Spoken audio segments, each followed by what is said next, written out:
Quand je regarde les gens buvant des bons vins, les émotions qu'ils ont, c'est quelque chose de fantastique.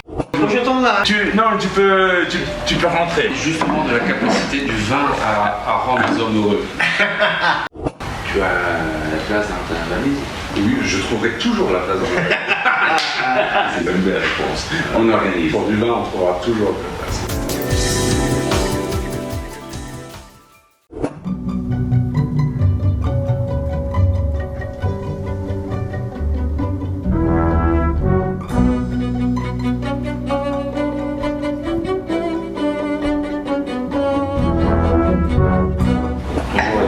Bonjour Pierre. Merci pour ton invitation. Ah merci, et moi c'est extraordinaire, c'est la première fois que je viens à Odessa et on est venu pour un concert avec l'ambassade de France pour le printemps français et d'habitude quand je suis quelque part je cherche le vin et là on me dit le consul honoraire sera là et il fait du vin. Comment on en arrive? Enfin c'est génial. Merci. Comment? Enfin c'est quoi l'histoire? Oh écoute, c'est une histoire assez longue. Je suis consul honoraire que 2 dernières années. Par contre, je suis œnologue depuis 20 dernières années. Mais c'est pas tout. Je suis œnologue en 4e génération. Vigneron en 4e génération. C'est une histoire de famille. C'est ça, c'est une histoire de famille. Mon arrière-grand-père faisait le vin au Caucase. Où ça dans le Caucase? D'abord en Arménie, et puis après en Géorgie, en Kakhétie. Le grand-père est né en Kakhétie, donc à Telal. Grande terre de... Voilà, le plein centre de vin. Voilà, et puis le père a continué ici à Odessa, et moi je continue aussi, parce que je ne peux rien faire de plus, d'autre chose. C'est génial en même temps. Voilà. Et donc j'ai travaillé pour une grande entreprise. J'ai travaillé mes dernières 5 ans en tant que PDG. Et puis j'ai décidé de partir pour réaliser mon rêve. C'est faire le vin, mais non seulement faire le vin, c'est monter un château, un family winery. Ça c'est vraiment le grand rêve. C'est génial. Voilà. On dit toujours, enfin je dis toujours que la différence entre un rêve et un projet, c'est un rêve sur lequel on a mis une date. C'est ça. Et là, je trouve que je m'attendais à tout sauf à ça d'être aujourd'hui avec quelqu'un qui monte un château à Odessa. Enfin, pour les Français, il y a une forme d'émotion très particulière. On est très attaché au vin et à tout son environnement, toute sa construction très familiale en fait. Alors Odessa, quelles sont les particularités du vin ici? J'imagine que l'apport du vent, de la mer, du sel, la chaleur. Qu'est-ce qui fait quelle est la particularité du vin ici par rapport, je sais pas, à la Géorgie où on est plus dans les montagnes? Je dirais que ici, dans Odessa région sud-Ukraine, c'est une belle liaison des différentes conditions climatiques. Nous avons d'abord la mer. Plus ici à Odessa région au sud, il y a plusieurs lacs qui s'appellent Liman. Ce sont les lacs soit salés, soit demi-salés, soit neutres. Il y a différentes palettes de sol. Nous avons les clays, nous avons la terre noire, nous avons les sables, nous avons les terres mélangées. Donc tout ça, ça nous donne une particularité. Quelque chose de spécial. Quelque chose de Et alors spécial. justement, on parle beaucoup des terres noires. C'est quelque chose de fascinant aussi, les terres noires. Est-ce que les terres noires, parce que s'il y a un pays qui a la terre noire, c'est l'Ukraine. Pour le vin, c'est quoi? C'est parce que malheureusement, c'est non. pas forcément.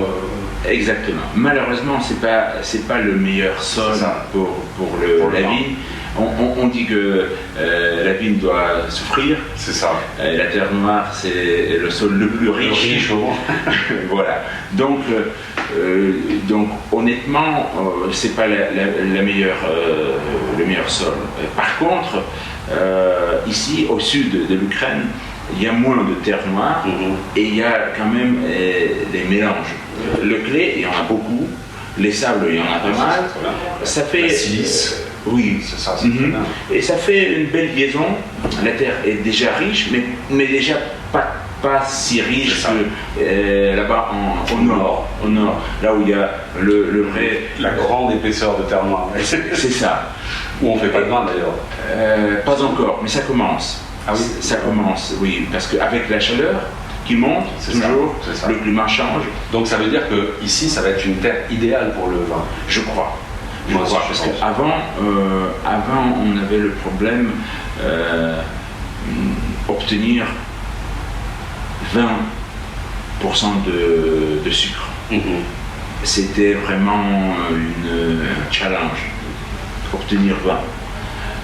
Et on sait bien que pour le vin, moins de 20, c'est pas assez intéressant. Bien sûr. Là maintenant, on peut arriver jusqu'à 26. Donc on peut faire les vins comme sud d'Espagne, qui pèsent 14,5, très puissant. Ça arrive pas chaque année, mais ça arrive déjà. Et on voit que ça monte chaque année. Et la météo fait que, le problème écologique mondial fait qu'il y aura peut-être du bon pour le vin. Oui. Au moins. Oui. Il faut seulement mieux choisir les cépages. Parce que ici. Alors justement, on parle de. Quels sont les cépages ici? Traditionnellement, on a planté beaucoup de aligoté, de chardonnay, un peu de pinot, beaucoup de cabernet sauvignon, pas mal de merlot. Il y a quelques exemples de bon Riesling. Il y a un cépage particulier que j'adore qui s'appelle Rkatsiteli. C'est le cépage géorgien, mais qui, depuis 40 dernières années, est bien cultivé ici au sud de l'Ukraine. Il y a un cépage odessite qui s'appelle Odessa Noir, Odessa Black. C'est la sélection, on peut dire hybride, entre Alicante Bouschet et Cabernet Sauvignon. Il y a même. Donc ça a été bouturé, c'est ça? C'est ça. Et il y a même le nom Alibernet. C'est un truc typiquement d'ici. D'accord.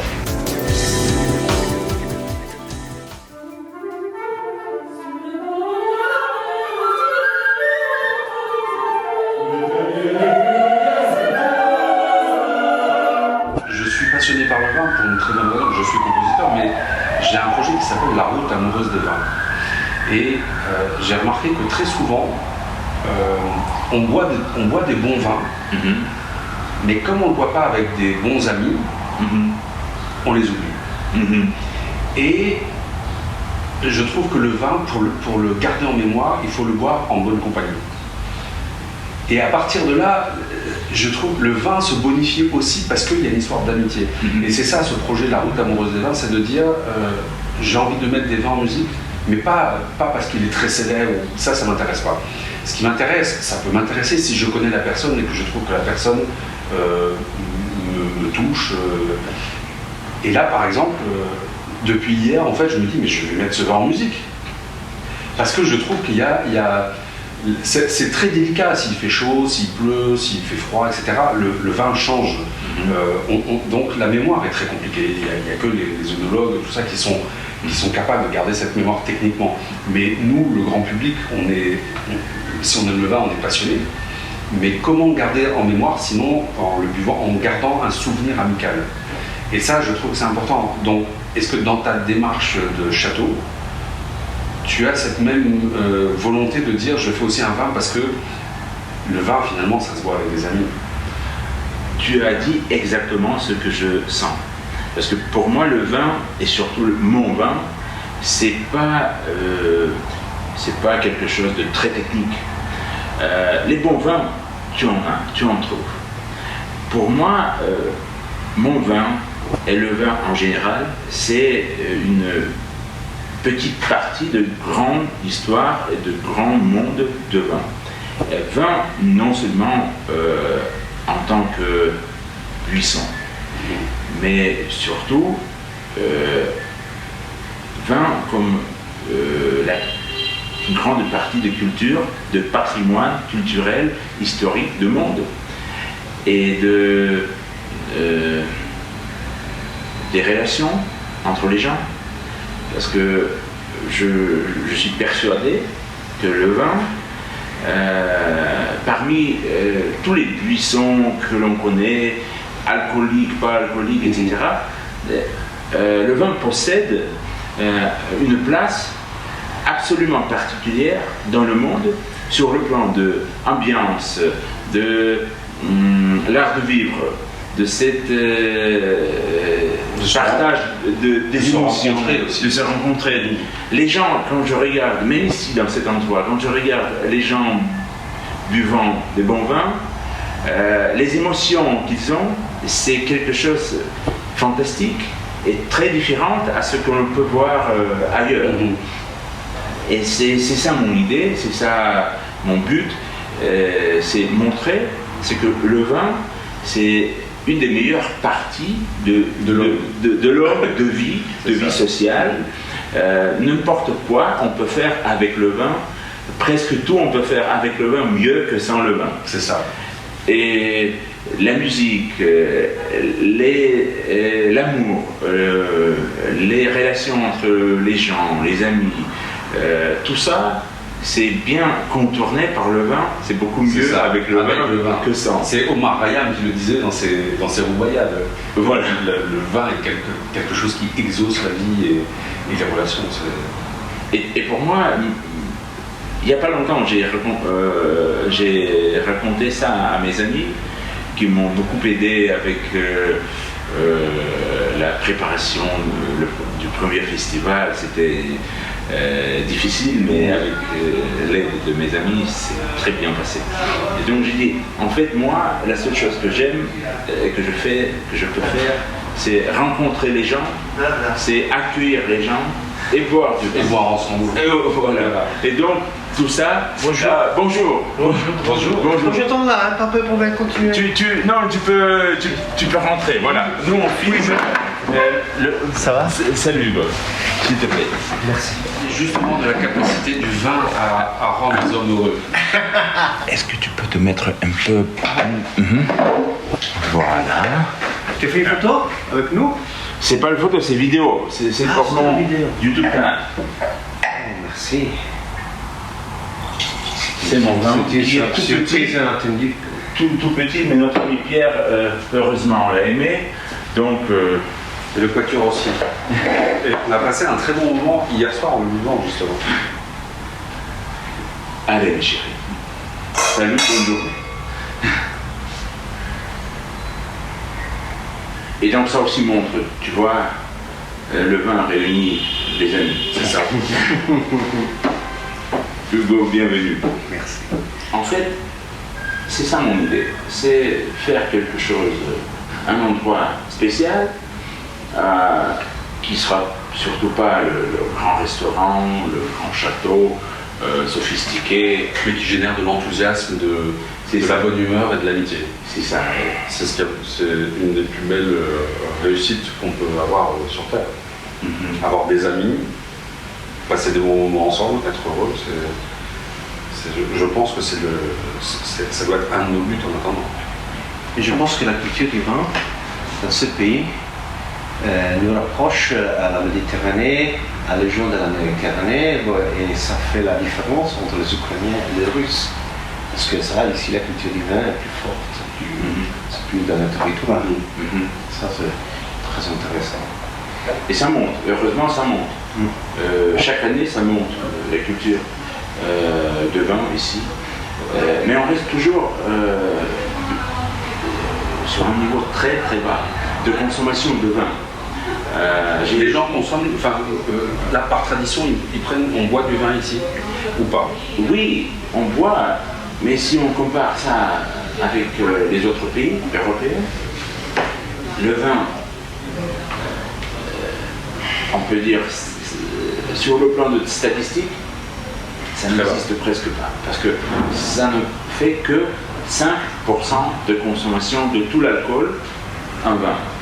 En France, c'est 65%. Et chez nous, c'est 50%. Italie, France, Espagne, je pense qu'on bat tous les records. Voilà, c'est ça. Voilà. Donc, je me suis dit... donc, il faut remonter les niveaux. C'est ça, absolument. Et ce canal que je fais, c'est surtout pour montrer qu'il y a le vin. Le vin, c'est intéressant tout seul. Plus il y a le vin en Ukraine. Le vin ukrainien existe. C'est déjà bien. Se développe, monte, progresse, oui, merci. Et donc, il y a toute une voie. C'est bien d'avoir toute la route devant soi. Voilà. Parce que celui qui monte du vin aujourd'hui en France, en Italie, en Espagne, c'est dur. C'est dur, oui. Très dur. Ici, c'est dur aussi, mais au moins... Mais il y a de la place, il y a de quoi construire une histoire. C'est ça. C'est toujours plus riche comme expérience. Et je pense que le marché progresse avec de la vitesse, parce que m'ont dit mes amis ici, tu peux confirmer, non, qu'il y a 8 ans, personne ne boivait du vin, c'était seulement la bière, le cognac et les alcools forts. Et il a commencé à ouvrir des wine bars. Peut-être des choses comme ça, elles n'existaient pas il y a quelqu'un. C'est-à-dire qu'il a commencé à être le style de vie, il a commencé à être l'habitude. Il y avait, je me rappelle, un petit bar qui était là, qui présentait le vin au verre. Il y avait 6 rouges et 6 blancs, chacun pays. C'est-à-dire qu'il y avait même les jeunes qui voulaient jouer quelque chose, pas connaître. Il y avait un Ukrainien, un Français, un Italien, un Australien, un du Chili, par exemple. Et c'est-à-dire que ça commençait à être la mode. Alors, ça, Et alors aujourd'hui, justement, à Odessa, les gens viennent dans des bars à vin, ont cette tradition de dire, par exemple, quand on rentre, par exemple, moi à la maison, quand je rentre et que j'ai passé une bonne journée, j'ai toujours très envie d'ouvrir une bonne bouteille. Ouais. C'est un peu ce geste. Un bon événement doit s'accompagner d'un bon moment et de retrouver des bons amis. La première chose qu'on fait, c'est allez, on ouvre une bonne bouteille. On ouvre une bouteille pour eux. Est-ce que ça rentre dans les mœurs ici? Est-ce que les gens commencent à se dire, mais tiens, on va ouvrir une bouteille simplement parce qu'on a passé un bon moment, et ça peut être dans l'intimité à la maison. Ça arrive, ça commence. C'est une élite très, très petite en ce moment, mais ça progresse. Et j'avais aussi un autre rêve. De l'autre côté, au contraire, d'un côté, il y a des bons vins que l'on ouvre pour un spécial. Par contre, je rêvais toujours, quand on était des enfants jeunes, regarder des cinémas français, italiens. Et il y a une culture. Un type vient dans un bar et il dit un verre de blanc, un verre de rosé, un verre de rouge. Il ne dit pas le nom, un petit canon. Un petit canon, voilà. Et moi je disais toujours à mon ami, j'aimerais bien voir un jour un type vient au bar pour dire un verre de blanc. N'importe lequel. Et il est sûr que voilà, c'est normal, il aura un bon vin. Je me pensais à ça, mais c'est vrai que nous on a ça comme un réflexe presque basique. Chez vous ça existe, ici pas encore. Mais on travaille. Je me rappelle dans mon éducation de jeune homme que la première fois que j'ai organisé une sortie avec une fille, je demandais à mon père, je veux montrer que je connais les vins. Donc dis-moi un vin que je peux prendre au restaurant. m'a donné des conseils, des noms de vins, pour montrer à la femme que je connaissais les noms du vin, pas le vin blanc, je vais un Sauvignon, je vais un Cabernet, je vais un Merlot. Mais c'est vrai qu'il y a un acte très conquérant dans le vin, dans le fait de commander du vin, c'est quelque chose de très particulier aussi. Il y a une forme de... On veut, entre guillemets, épater ses amis, c'est la personne avec qui on boit, mais c'est pas l'épater, c'est lui dire plus je t'apprécie, plus je veux que tu aies un bon moment et que tu aies quelque chose, que tu partages quelque chose de bon avec moi. Enfin, c'est quelque chose au-delà du principe du vin de messe, mais il y a quand même quelque chose d'extraordinaire. Je pense que la seule chose avec laquelle on pourrait le comparer, c'est le pain. C'est ça. Il n'y a rien de plus. Partager le pain et le vin, je crois que c'est deux éléments très très particuliers dans la vie, dans l'humanité en fait, tout simplement. C'est ça. Donc je suis très heureux de partager ce vin ici. Bon, merci. Je m'y attendais pas du tout. Donc je vais le mettre en musique. Idéal.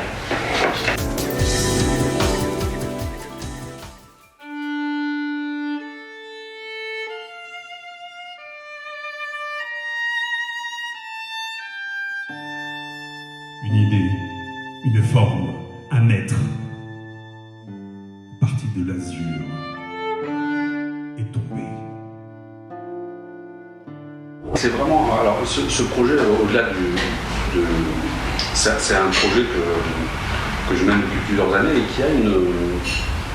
qui je trouve a une résonance très particulière, c'est-à-dire que on tisse une histoire et bien sûr on connaît plein de vins, mais les vins qui sont dans notre histoire, il n'y en a pas tant que ça. Et autant il peut y avoir des très très grands, mais c'est pareil, des très très grands, à quoi ça sert de dire ah j'ai bu tel vin, si on peut l'en boire qu'une fois parce qu'il est trop cher ou inaccessible. Donc il y a aussi cette histoire de dire quels sont les vins de ma vie, quels sont les vins qui m'accompagnent dans la vie et qui sont en fait mes compagnons de voyage, plus que des objets, des repères. En fait. Et c'est pour ça que ce projet est important, c'est que j'avais mis par exemple toute la maison de Drapier, alors qui est très connue en France parce que c'était le champagne du général de Gaulle. Et ça a été le début d'une histoire très particulière. Après, près de chez moi, j'habite en Alsace en ce moment et il y a forcément beaucoup de viticulteurs. Et il y a une femme qui fait du vin, qui fait un très très bon vin d'Alsace, donc Pinot Noir, Riesling et Lurs. Et elle a tellement été gentille avec nous, avec le festival, elle nous offrait du vin pour le festival. Donc pour lui rendre en fait sa gentillesse, j'ai dit je vais transformer ton vin en un objet culturel, c'est-à-dire ce sera plus que ce n'est pas que du vin. C'est quelque chose de plus que du vin. Et parce que voilà, son nom est écrit sur une partition, Champagne Drapier, c'est un quatuor à cordes. Il s'appelle quatuor avec 2 T, comme en latin. Et voilà, et je trouve que c'est important de transcender en fait quelque chose qui est bien sûr qui pourrait passer inaperçu dans notre vie, mais si on aime, c'est quelque chose d'important. Je ne peux pas me passer de vin dans ma vie. Parce que je trouve que c'est un élément, un repère culturel, un repère éthique, un repère, un baromètre de ma bonne humeur et de mon contentement, enfin de dire je suis heureux de vivre. Et je trouve que c'est pour ça que je fais ce projet, La route amoureuse des vins, parce que je trouve que c'est important d'être amoureux de la vie, et ça passe par là. Et je trouve que très souvent on peut passer par là pour faire des choses extraordinaires. Une gorgée suffit pour réveiller tous les sens. Donc Edouard, je vais mettre ton vin en musique. C'est un honneur. Moi, c'est un plaisir. Tu as la place dans ta valise? Oui, je trouverai toujours la place dans ma valise. C'est une belle réponse. On organise. Pour du vin, on trouvera toujours la place. Exactement. Après, il faut me dire, parce que cette histoire aussi, c'est quand je construis ce projet, à chaque fois, je demande aussi aux viticulteurs qu'est-ce que tu aimes dans la musique, toi? Parce que maintenant, je te dis ce que j'aimais moi dans le vin, mais qu'est-ce que tu aimes dans la musique? Parce que cette œuvre doit être aussi un point commun. doit y avoir des choses qui appartiennent à nous deux dedans. C'est une manière de se souvenir de nos moments, d'une histoire. Donc là, par exemple, tu m'as dit que tu avais des origines, enfin, que c'est 4 générations de nologues qui viennent de Géorgie. Donc forcément, je pense que dans cette musique-là, dans ce vin-là, je vais glisser quelque chose qui vient de Géorgie, un thème qui va venir de Géorgie, un thème traditionnel, populaire, parce que le vin, c'est sacré, mais c'est aussi populaire.